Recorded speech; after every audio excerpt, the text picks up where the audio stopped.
జమ్మూ కాశ్మీర్ పహల్గామ్ లో చూసే ఉంటారు ఎలాంటి దారుణానికి పాల్పడ్డారో టెర్రరిస్టులు. ప్రజెంట్ దేశం మొత్తం కోపంతో ఊగిపోతుంది. జమ్మూ అండ్ కాశ్మీర్ ఉగ్రవాదుల దాడికి రక్తసిక్తమైంది. అసలు అక్కడ ఏం జరిగిందో ఈ వీడియోలో క్లియర్ గా ఎక్స్ప్లెయిన్ చేస్తాను. వీడియోని స్కిప్ చేయకుండా లాస్ట్ వరకు చూడండి. అనంతనాగ్ డిస్టిక్ పహల్గామ్ అనేది ఒక టూరిస్ట్ ప్లేస్.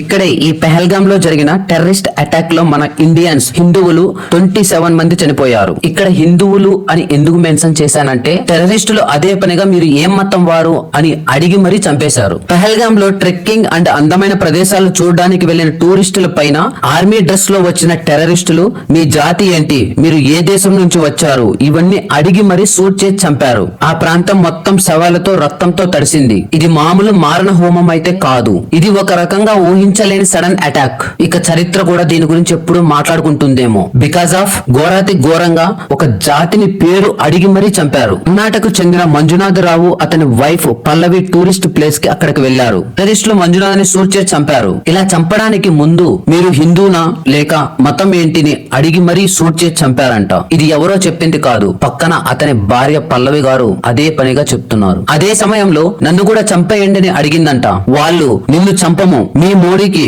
ఈ విషయం గురించి చెప్పడానికి నీవు బతికుండాలి, సో అందుకే వెళ్లి చెప్పుకోపో అన్నారంట. ఈ అటాక్ ఎగ్జాక్ట్లీ ఆఫ్టర్నూన్ టైం లో జరిగింది. ఇంకో సంఘటన చెప్తాను వినండి. ఇది వింటే మాత్రం ఐస్ నుంచి ఆటోమేటిక్ గా నీరు వాటంతట అదే వస్తుంది. పెళ్లైన 6 రోజులకే కాళ్ల పారాని కూడా పోకముందే కళ్ళ ముందే భర్తను షూట్ చేసి చంపారు. ఆమె భర్త శవం పక్కనే కూర్చొని ఎంత దుఃఖంలో ఉందో మీరే చూడండి. హర్యానాకు చెందిన lieutenant Vinay Narwal 26 2 years back నేవీలో జాయిన్ అయ్యారు. 2025 ఏప్రిల్ 16 అంటే ఎగ్జాక్ట్లీ 8 డేస్ బ్యాక్ మ్యారేజ్ చేసుకున్నారు. హనీమూన్ ట్రిప్ కోసం అని జమ్మూ కాశ్మీర్ కి వెళ్లారు. ఇక్కడ ఈ టెర్రరిస్ట్ అటాక్ లో నర్వాల్ చనిపోయాడు. ఆయన భార్య మృతదేహం పక్కన ఏడుస్తూ కనిపించిన తీరు చూస్తే అందరి కళ్ళలో ఆటోమేటిక్ గా నీళ్లు వచ్చేస్తాయి. ఈ అటాక్ లో ఇప్పటి వరకు 27 మెంబర్స్ చనిపోయారు. ఇంకో 20 మెంబర్స్ హాస్పిటల్లో ట్రీట్మెంట్ లో ఉన్నారు. చనిపోయిన వాళ్ళ సంఖ్య ఇంకా పెరిగే అవకాశం ఉంది అంటున్నారు. ఈ అటాక్ చేసిన టెర్రరిస్టులను పట్టుకోవడానికి ఇండియన్ ఆర్మీ రీసెర్చ్ స్టార్ట్ చేసింది. ఇది మరొక